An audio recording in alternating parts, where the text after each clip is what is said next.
Welcome back, everybody. I'm speaking with Shawn Sasooness, the Sasooness Law Group, and I'm glad to have him here to talk about several different issues and concerns and opportunities about running a personal injury law firm.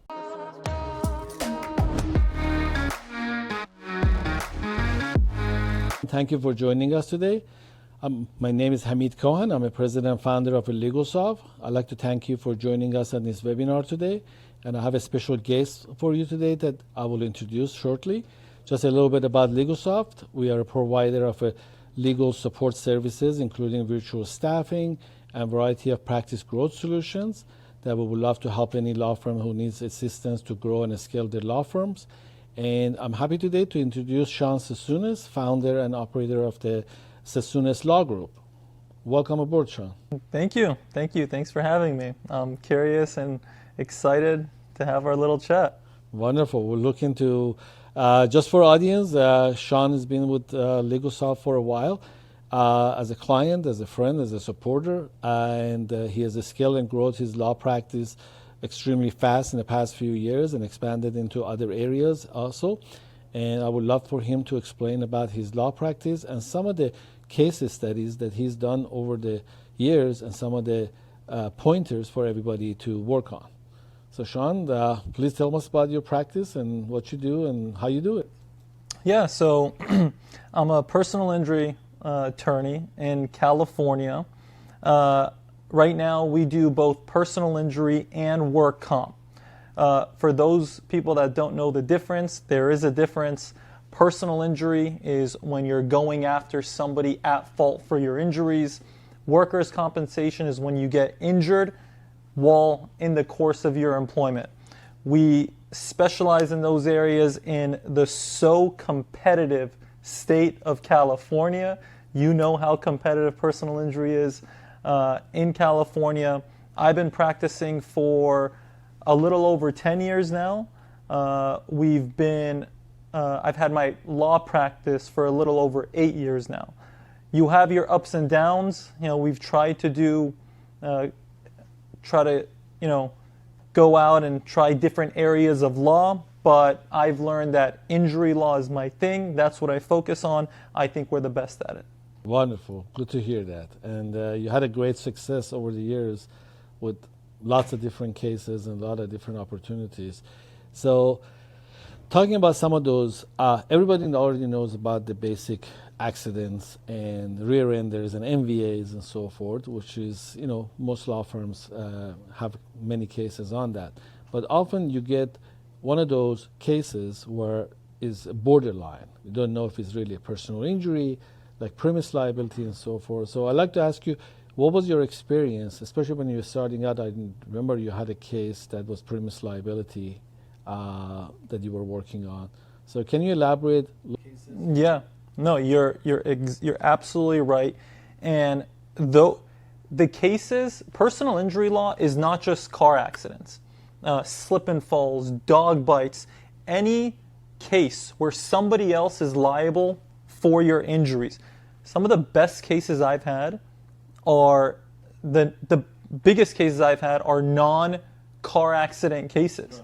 In fact, the biggest single settlement that we got for a client, that case was rejected by 3 other law firms before we took it on. I remember. So, yeah, I think I told you about it. And look, to be a good personal injury lawyer, in my opinion, you have to be able to spot those cases.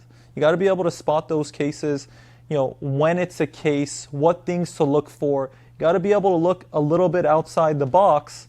And that's where some of the good cases are.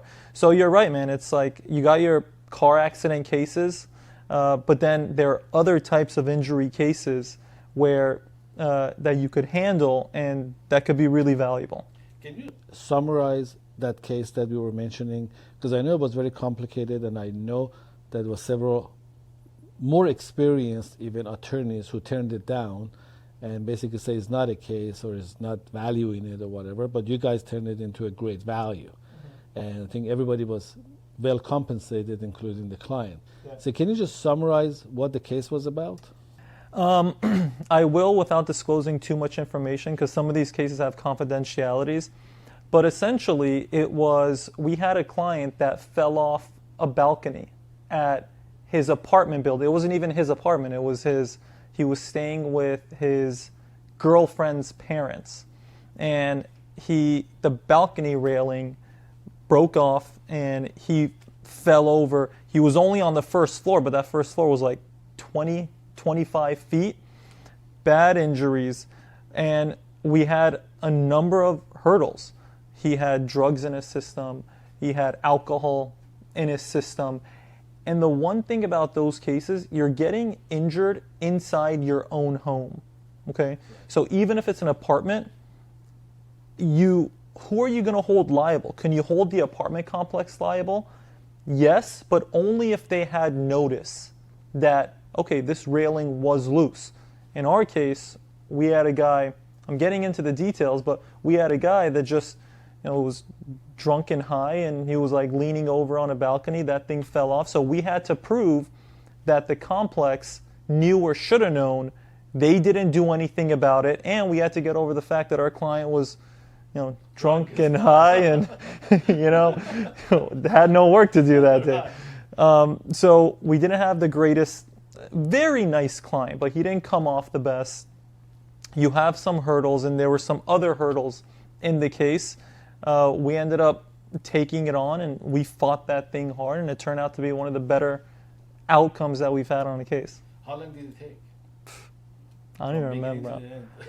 I want to say like 4 years, maybe 3-4 years, but every case is different. Sure. Now, at the end of the day, it's like some of these cases take long, especially when you talk about some of the bigger cases that you had. They take longer, but you got to understand when you tell people that, like, oh, that's, you guys take too long.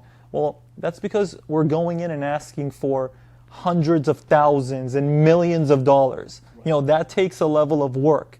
And I have that conversation with my clients sometimes. It's like, look, it's going to take a while because this is what I think your case is worth. This is what we're going after. So don't try to rush the case. And you have clients that kind of want to rush their case. Oh, I don't want to go 2-3 years. Well, do you want millions of dollars because you deserve it for what happened? And you're trying to convince them that it's okay that it takes that long. That's what we're going for. That case, you definitely had a lot of hurdles, about a problematic client, problematic situation, somebody who's drunk and high, yeah. And then the liabilities, and, there was a lot of challenges, I remember, because we used to talk about that case and how other attorneys didn't see the potentials in it. Or in other cases, also see that the attorneys don't want to put all that hard work it takes in some of these cases. That's true. Because this MVA stuff is so, you get cookie cutter, it's like pretty quick, you get it, you do it, and they get used to it. So when they see a case like this, because I remember one of the attorneys that rejected it, I happened to know him, and I was like, this is probably take a lot of work and I don't want to do it, You know that more than anything. You work, I think you have more insight on lawyers these days than anybody else, because you're like LegalSoft is the company that provides all the services to all these different firms. So you see it. People, they just want to do the, easy cases, take the easy way out. And sure, that's okay. Don't get me wrong. We love those cases too. But sometimes the value is outside. So you see it more than anybody else. Yeah, we do. And we try to guide people to, do it the right way and do the best they can and not take the easy way out and just, look for the easy cases, work on the easy cases. And sometimes it goes the other way around too, is that they don't know when they need additional expertise on a case. A case comes in, and I know you work with many other firms as a co-counsel and a co-attorneys under the cases, because you know exactly when you need extra resources, yep. More expertise. There are people specialized in very specific trial strategies and implementation, expert witnesses. So you have to know where you stand, what your firm does, and how is it growing, and it creates a balance, what to keep, what not to keep, what to get help on. So that's another key thing.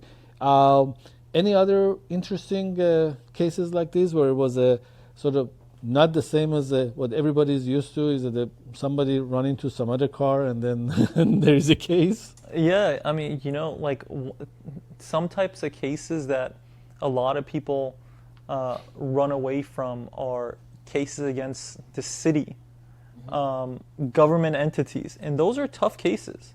I would say 10, 15, 20 years ago, you would trip and fall on a sidewalk and, you would file a claim or a lawsuit against the city and they would pay something. But they've fought back now. They don't pay. They never pay. And they're very difficult cases. So most people I know, if it's a city case, I don't want to go up against the city. I get that all the time about the prop cases and the city cases. And we do it too. The case has to be worth it. Right. Because as an attorney, and not to say that we want to pick and choose, but it does. A case has to be worth pursuing, even for the client, because if you're putting all this time and money in at the end, you're not going to have a favorable outcome. You're putting the client in a not good position. Right. So you got to pick and choose the right case, but finding that and determining what's the right case, then you got to push hard. Don't be afraid to take those cases and push hard. I know most people kind of shy away from that. But those could be some really good cases. I know that your firm is very structured and is very set up to be able to handle a variety of different cases in the most efficient way, in the most fastest way possible, and so forth. What type of a thing makes your practice unique compared to the rest of the people? You also know a lot of firms out there who just is starting out or started out a couple of years ago, the same time frame that you did. What puts you, apart from the other practices that you see, that you have worked on for many years to make it more efficient? It really is so many different things. We've talked about it. You've seen our firm, through the challenges, ups and downs over the years.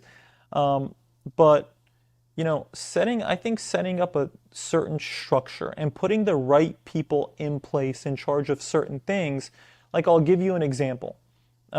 We have X number of cases and we have X number of people. Let's say we have 5 different people handling cases. Those 5 people aren't handling a bunch of different types of cases. A case comes in, it just doesn't get assigned to this person, that person. It's assigned based on the type of case and the value of the case. And that has really made a difference because one person cannot be handling a case that's worth $15,000 while at the same time, same day, they're trying to focus on a case that is worth $500,000. How I learned that is when I was reviewing cases with my team and going through cases, one second I'm talking to the same person. I'm talking to them about a good case. It's still a good, solid case, but it's not worth much. It's worth $15,000. Then the very next case, I'm talking about a case that has the potential to be $1 million case for the client. Then the next case was another $15,000. So it's like I can't shift. I was just sitting with them and I had to shift my focus from this type of case to that type of case back to this. And I could just imagine the person handling that case on my legal team doing the same thing. So to answer your question, compartmentalizing like that has made a really big difference. Right. Things like that, structural. Yeah, structure. Systematic structure implementation. To that effect, I was meeting with some random attorney that came in for a consult, and he's been practicing for 20 years, PI. Yeah, right. Not going to get me saying names.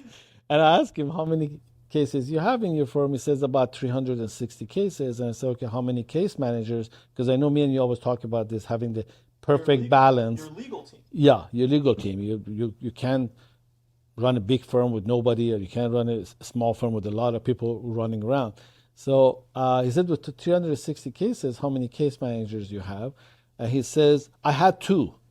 And I'm like, okay, so what happened? Because one went on maternity and the other one, it had other issues in left. And I said, wow, so how did you replace him? He goes, I haven't yet.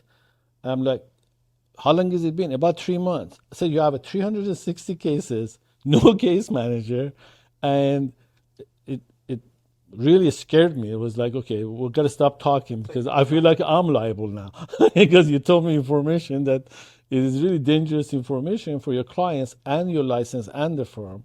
So it's a lot of people don't see the entire infrastructure that they need to have to provide the best service possible, get the best value for the clients, and also in the same time doing themselves a favor to grow and scale their law practice.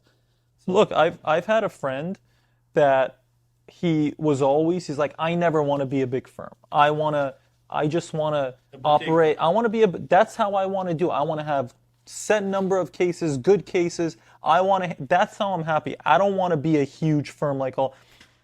Okay, but then he started getting more and more cases, and it just happened for him where he started getting more and more cases. You're not going to turn down, if it's just happening and growing, you're not going to turn it down. So you have to adjust to that and shift your mindset a little bit. So, and he did that, but some people, they don't do that. They just stay in that mindset. Right. And I met another attorney just like that too. In employment law, who's been practicing for almost 12 years, and only has 10 cases. And I was like, are you living in your car? Because I know you can't survive with those kind of numbers, but just a lot of people don't know what they don't know, and they think it's okay.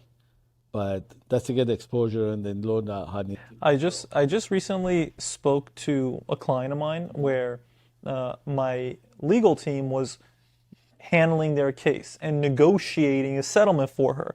I looked, and the client complained and said, I want to speak to the attorney. I want the attorney to handle my case and settlement. So I review the file.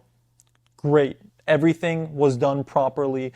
Everything submitted. All negotiations done per the standard of our firm. And I have a conversation with the client, like, look, everything is perfect. It's per my direction, per the standard of our firm. That's how we work. That's what makes us who we are as a firm and as a practice. Because you know what? The insurance company on the other side is looking, saying, okay, they know what they're doing. They have the resources and the manpower. It's not just one attorney doing the negotiations and doing everything for the case. They see that, and I told the client, like, do you want that attorney where it's just one attorney sending mail, receiving mail, talking to the insurance company? And after you tell the client that, they're like, oh, no, yeah, you're right. Everything was done right. Okay, I'll let you guys handle it.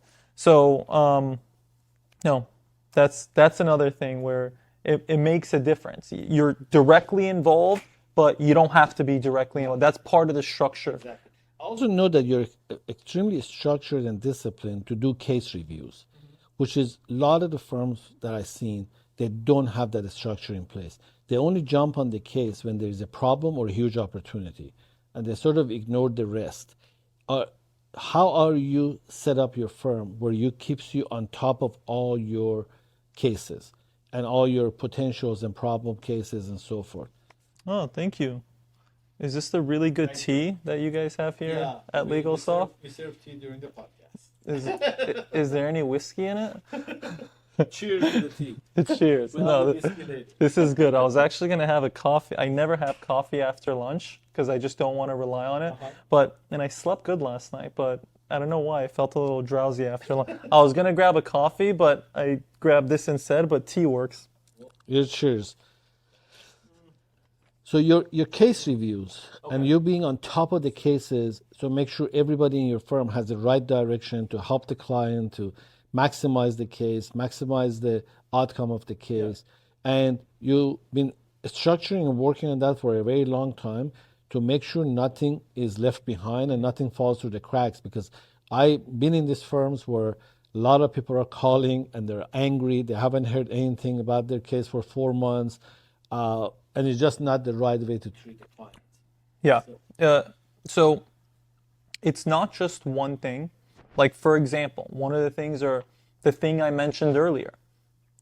In those case reviews, I'm sitting there talking to a client about a case that's worth $15,000, $20,000, and in the same breath, I'm talking about a $100,000 case. Little things like that where you split it up, who's handling what, to be focused on a particular type of case. That's one thing. And it's not just, it's a number of things. The types of cases that you're taking into your law firm. In the beginning, when you're a solo, it's just you, one other person, I was taking everything. I was taking everything and I was making some money off everything. Now we're much more selective in what we take.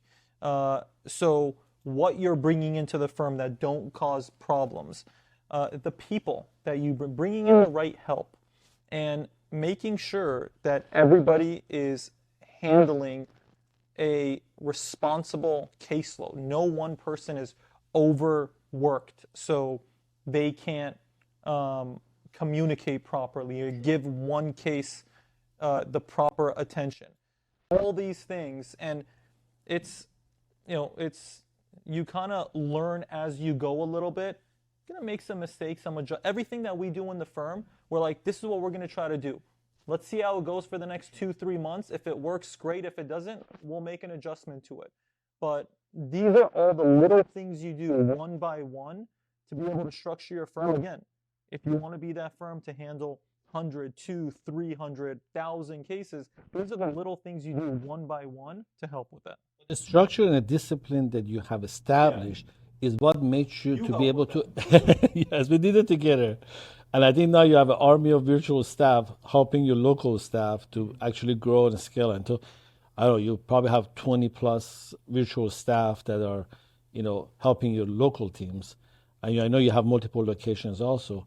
But one of the things that was also pointing out is because I'm very key on this case review stuff that me and you have been talking about that, and every attorney claims that they do case reviews, but they only do it to the ones that comes to their radar or exposed. But you established a routine where, I know, every day within the week or Fridays or whatever, you dedicated to do case reviews with your team and be able to identify issues, potentials, and everything. That's something everybody claims that they do, but very few do it properly because they just look for a spare time to do it. I used to just, do it randomly and case reviews are tough. But very beneficial. It's the most important. Once I started doing it right, I discovered cases that are worth, and again, you go through growing pains. This is how you become a great company gets there, big, good company gets there but we've been there. And, I started to learn that we started to discover cases that are worth 2, 3, 4 times what we thought if we continued handling it this way. So those case reviews are so important. If they're done right, it adds so much value, not just to your cases and the value of your cases, it adds so much value to your customer service and your overall client experience. They're so important. So some of the things I do a case review with my entire legal team every single week. We go through cases. Now, we go through cases that they want to go through. Okay, so what about all the other cases that they don't bring to my attention? Okay, we do other things. First of all, at the beginning of each case, every single one of my clients are told about my personal cell number. Now, you may think that's crazy for the amount of clients that we have, but I don't get that many complaints. And when I do, I know I could address. Client retention is amazing. It's not only client retention, client referrals, because this is what you do. Yeah. You give them attention, you give them the best value, you have enough staff to manage and handle the case and communicate it to the client so they know exactly what's going on with their case. And also, I know that you use this opportunity to train your staff in every one of those reviews because you have the most experience. So you're using it, showing them how to do things better, faster, more effective.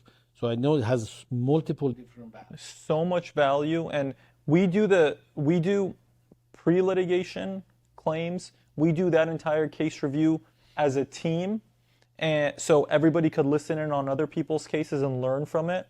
And we do our cases that are in litigation in the court system. We do that all together, so everybody could listen in and learn from that. And regularly I have somebody that's touching base with every single client once every other month just to check in and make sure everything is going okay. What I do in my spare time, and I carve out time every week, is I just go pick a few cases randomly of every person on my legal team just to look into the case.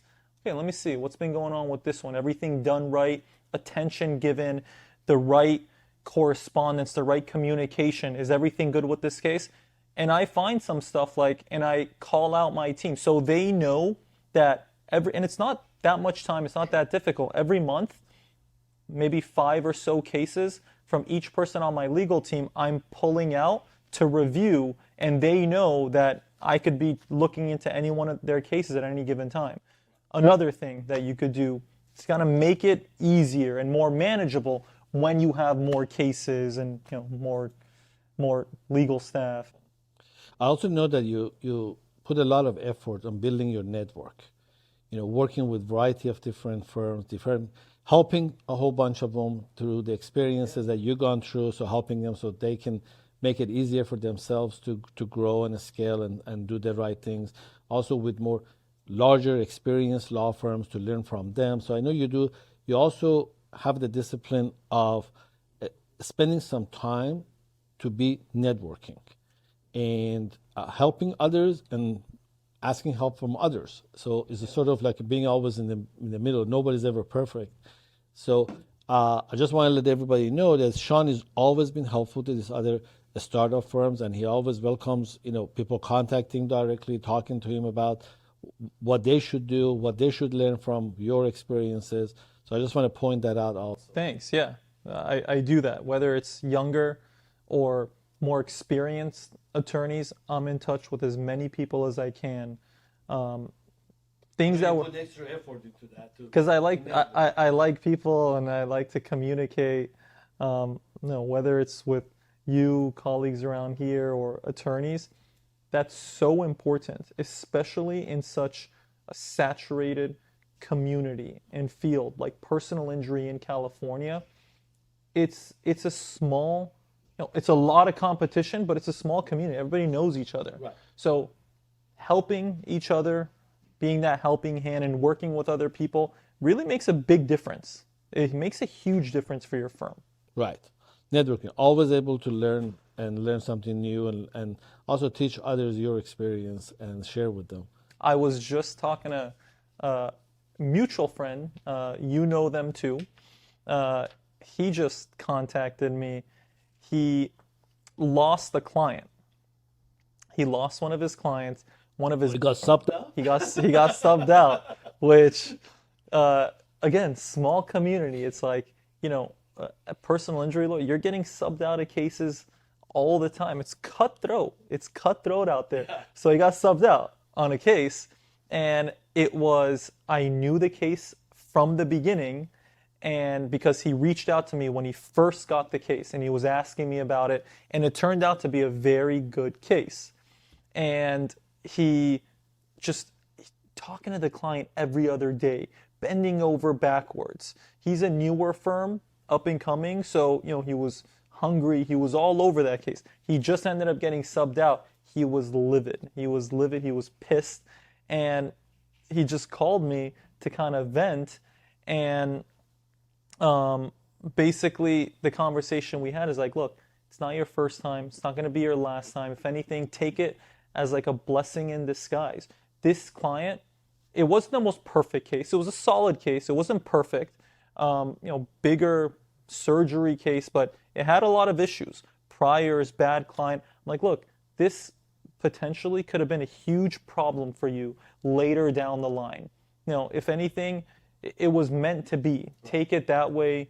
Think of it this way. Move on.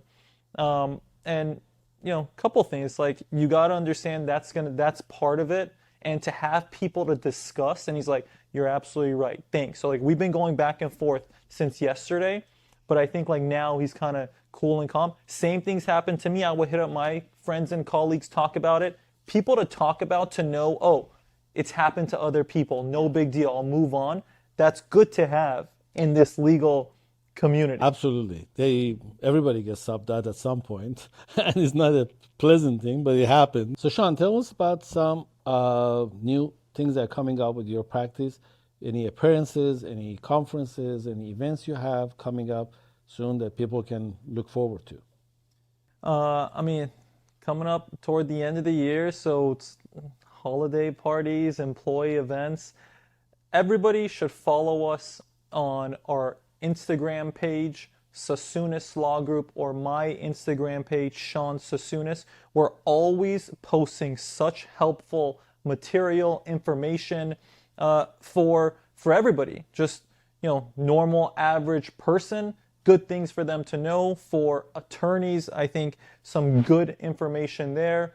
And follow us for all the things that my law firm does. We do fundraising events, we do donations, we do employee events, we have holiday parties. It's pretty fun stuff, so follow us. Also discussing some business, which you're going over some cases, brainstorming sessions with you on some of the cases they have, recommendations and so forth. So I recommend anybody who has any kind of those challenges, setting up or growing their law practice, contact Shawn. I'm sure he'll be very helpful, and he can save you a lot of time and money by using his experience from his practice. Yeah, we've been through a lot, honestly. I've seen a lot, a lot of aspects of good, bad, ugly within the firm. I've gone through a lot. So follow me, contact me if you want to chat, run a case, discuss discuss things you're doing within the firm. I'm happy to talk to anybody. Wonderful. Thank you, Shawn, for joining us today. Thank you.